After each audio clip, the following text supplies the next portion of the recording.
So electrophilic addition, for example, halogenation of alkene for only symmetrical organic compounds, so symmetrical alkenes. So let's move on. For example, the simplest alkene, as you know, is ethylene or ethene. So carbon, hydrogen, double bond, carbon, hydrogen, and hydrogen.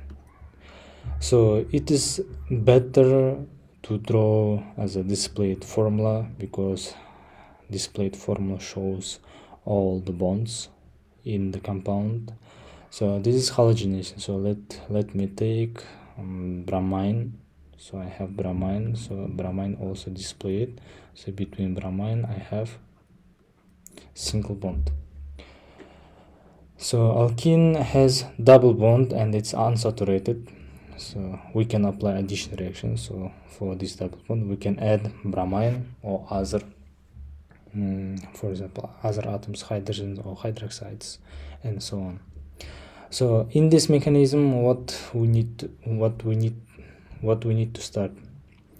So first one is to find out which bromine is electropositive, or which bromine is partially positive.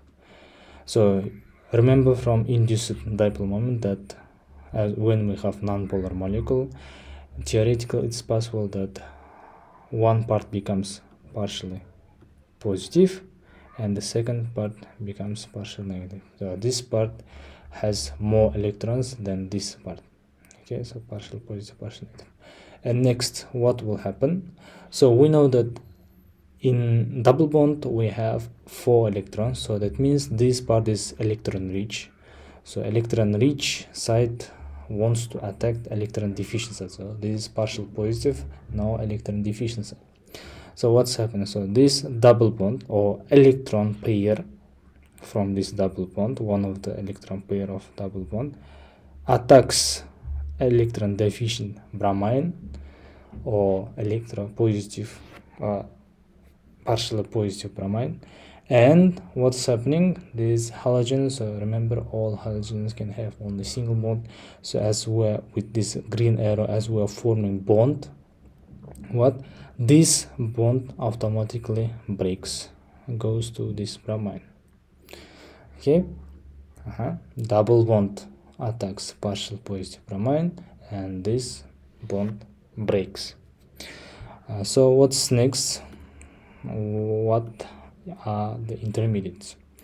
So let's say, so this first carbon, this is second carbon, so bromine goes to the first carbon, and now our compound will look like this, so hydrogen.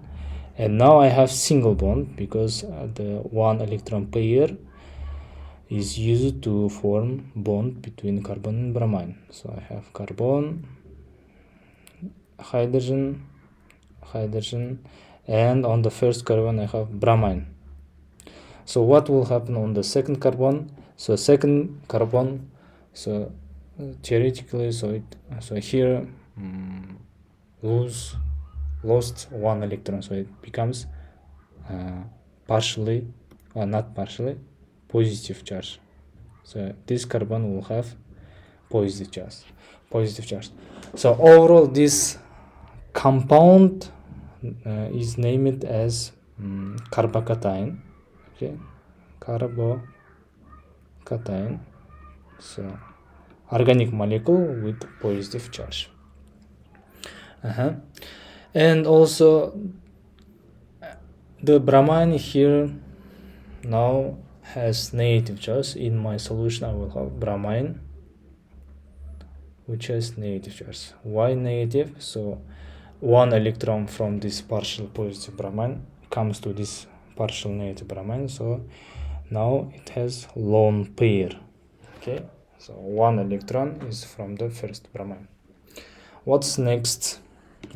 So I have again lone pair, so electron rich, and positive charge, so electron deficient side. What will happen? This lone pair attacks this electron deficient side.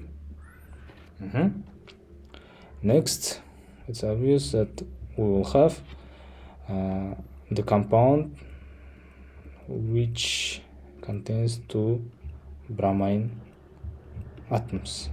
Okay, so here I have bromine, here I have bromine. Okay, and also this reaction is called decolorization. Okay, decolorization, or this is also called test for alkenes. Why test for alkenes? Because bromine here itself is, this bromine is brown, okay, brown solution. So when you add to this bromine solution any alkene, here ethylene, after the reaction happens, the color of the solution becomes colorless. So this is called decolorization of bromine water.